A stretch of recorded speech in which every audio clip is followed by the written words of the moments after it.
Good evening, ladies and gentlemen, and welcome to Heti TV's foreign language news broadcast. My name is Peter Gardosh, and first, for the news in English. The Israeli Defense Forces fought on three fronts on Wednesday, the 173rd day of the war in Gaza, in the Gaza Strip, in the West Bank, and on the northern border with Lebanon. The IDF spokesman reported that fighting continued in the northern part of the Strip, in the Shifa hospital area in Gaza City. Soldiers are avoiding harming civilians, patients, medical teams, and medical equipment while conducting combat operations, the spokesman stressed. They have killed dozens of Islamist gunmen in the past day and dismantled terrorist infrastructure and an arsenal of weapons in the hospital area. To date, hundreds of terrorists have been arrested, he added. The spokesman also reported similar successes in battles in the neighborhood of Han Yunis, in the southern part of the zone, in the neighborhood of Al Amal Hospital, and in Al Karara neighborhood of the city as well. After failing to veto the Security Council's call for an immediate ceasefire, the United States has sent a message to Israel that it does not oppose the Israeli Defense Forces' action in Rafah in southern Gaza, as Kan Public Radio reported. During a visit to Washington by Defense Minister Yoav Gallant, senior administration officials, including Defense Secretary Lloyd Austin, made it clear to him that the United States does not intend to veto such an action, but it requires a humanitarian solution for the residents and the formulation of a targeted surgical precision plan. There are over 1 million people in the region. An operation like this, where there are so many people, there are consequences. Gallant made it clear to senior officials that Israel will eventually go into Rafah. It is the only way to eliminate Hamas, which has its last stronghold and battalions in the city. Europe's security begins with the stability of Africa, and therefore support for Kenya, which is involved in the fight against terrorism and in the care of refugees, is urgently needed, to which Hungary is also making a major contribution, said the Minister of Foreign Affairs and Trade Peter Siacho in Nairobi. According to a statement by the ministry, the minister said at a joint press conference with his Kenyan counterpart, Wycliffe Musalia Mudavadi, that the two countries are celebrating the 60th anniversary of the establishment of diplomatic relations this year, and that this relationship has always been characterized by mutual respect, the importance of which has become particularly important in the current era of wars and the growing threat of terrorism. He pointed out that the threat of terrorism casts a heavy shadow over Africa and is one of the main causes for migration, and that our country therefore values Kenya's role in the fight against terror and in the care of refugees. China strongly condemns the terrorist attack in Pakistan that claimed Chinese lives and calls on Pakistan to investigate the incident thoroughly as soon as possible, the Chinese Foreign Ministry spokesman said. He said that on March 26th, around 1 p.m. local time, 5 Chinese and 1 Pakistani citizens were killed in a terrorist attack of a convoy of a Chinese company working on the Dasu hydropower project in Khyber Pakhtunkhwa province. We express our deep condolences to the bereaved families, the spokesman said, adding that China calls on Pakistan to apprehend the perpetrators and bring them to justice. At the same time, we urge Pakistan to take effective measures to ensure the safety and security of Chinese citizens, projects, and institutions in Pakistan, he said. And finally, for the weather, rainfall may occur in several places in the evening. Tomorrow is expected to be mainly cloudy again. The temperatures will typically average around 1 to 7 degrees Celsius in the morning and 16 to 22 degrees Celsius in the afternoon hours. For further news, please visit our websites at www.hetitv.com or breuerpress.com. Thank you for your attention. So much for the news in English, and now for the news in German.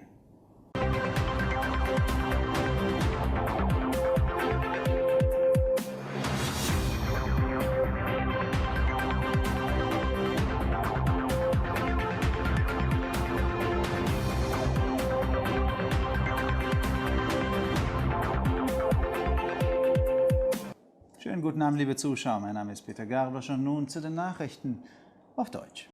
Die israelischen Verteidigungskräfte kämpften am Mittwoch, dem 173. Tag des Krieges, im Gazastreifen an 3 Fronten, im Gazastreifen, im Westjordanland und an der Nordgrenze zum Libanon. Der IDF-Sprecher berichtete, dass die Kämpfe im nördlichen Teil des Streifens im Bereich des Shifa-Krankenhauses in Gaza-Stadt fortgesetzt wurden.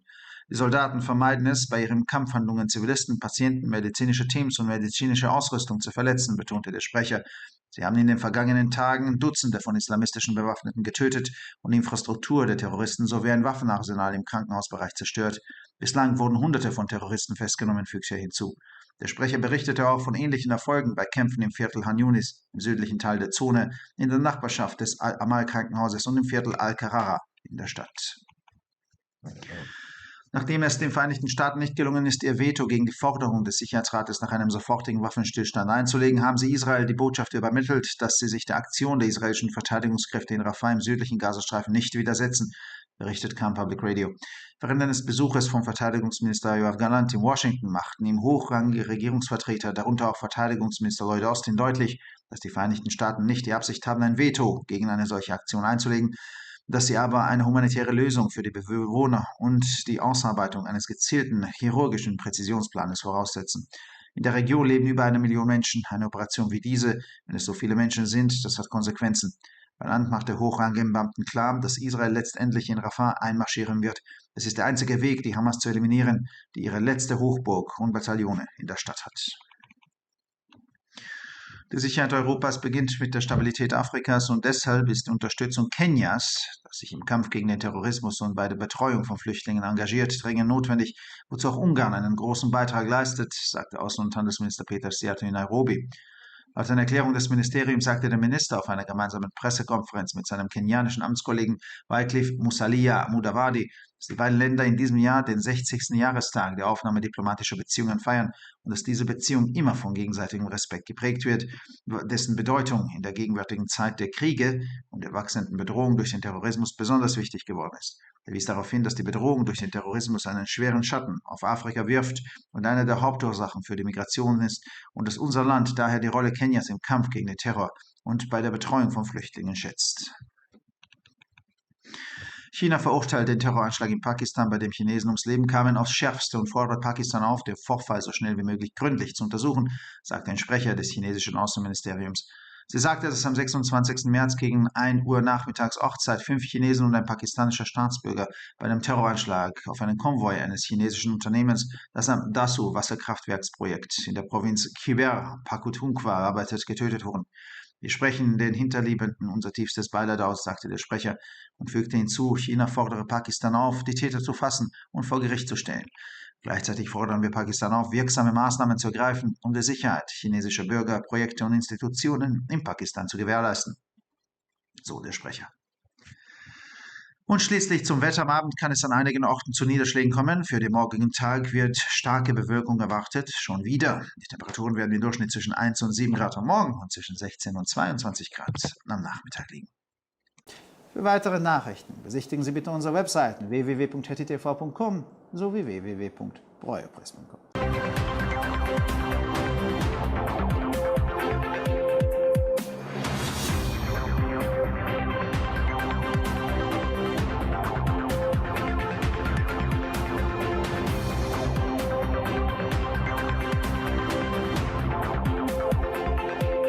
ערב טוב, גבירותיי ורבותיי, שמי אדם ברויר זאבי, ואלה הם החדשות בעברית. צה"ל לחם בשלוש חזיתות ביום רביעי, היום ה-173 למלחמה בעזה, ברצועת עזה, בגדה המערבית ובגבול הצפון עם לבנון. לפי דיווח דובר צה"ל, הלחימה נמשכת בצפון המרחב, באזור בית החולים שיפה בעיר עזה. במהלך לוחמה נמנעים חיילים מפגיעה באזרחים, חולים, צוותים רפואיים ובציוד רפואי, דוגיש הדובר. עשרות חמושים אסלאמיסטים נהרגו ביממה האחרונה, ותשתיות טרור ומאגרי נשק פורקו באזור בית החולים. עד כה נעצרו מאות אנשים המשתייכים לארגוני טרור, הוסיף. הדובר עדכן על הצלחות דומות בקרבות המתקיימים באזור ח'אן יונס, בחלקו הדרומי של השטח, בסביבות בית החולים אל-עמל ובמחוז אל-קרר בעיר.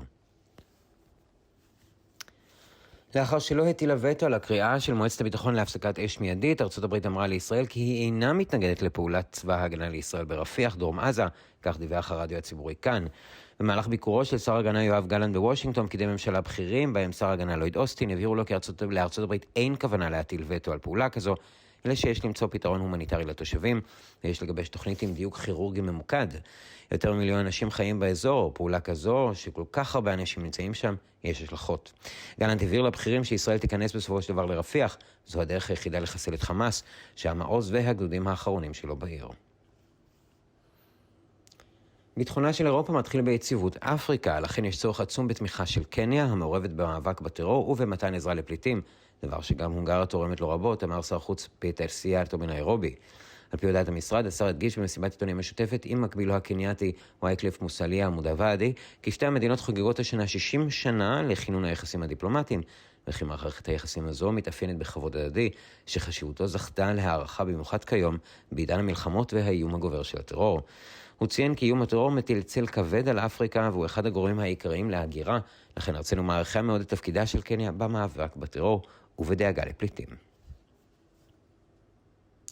סין מגנה בחריפות את מתקפת הטרור בפקיסטן, שגבתה גם קורבנות סיניים, ומבקשת מפקיסטן לחקור לעומק את האירוע בהקדם האפשרי, אמר דובר משרד החוץ הסיני. לפי דבריו, ב-26 במרץ, בסביבות השעה 1 לפי שעון מקומי, נהרגו 5 סינים ואזרח פקיסטני אחד בהתקפת טרור על שיירה של חברה סינית שעבדה על פרויקט הכוח הידרו של דסו במחוז חיבר פחטונקאווה. אנחנו מביעים את תנחומינו העמוקים למשפחות השכולות, אמר הדובר, והוסיף כי סין דוחקת בפקיסטן לתפוס את העבריינים ולהעמידם לדין. במקביל, אנו מבקשים מפקיסטן לנקוט באמצעים יעילים כדי להבטיח את הבטיחות והביטחון של האזרחים, פרויקטים ומוסדות סינים בפקיסטן, הצהיר הדובר. ולמזג האוויר ייתכנו משקעים במספר מקומות בשעות הערב, מחר צפוי מזג אוויר מעונן ברובו. הטמפרטורות תהיינה בין 1 ל-7 מעלות בבוקר ובין 16 ל-22 מעלות אחר הצהריים. לחדשות נוספות, אנא בקרו באתרי האינטרנט שלנו, ב-hattitv.com או broyerpress.com. תודה רבה והמשך ערב נעים.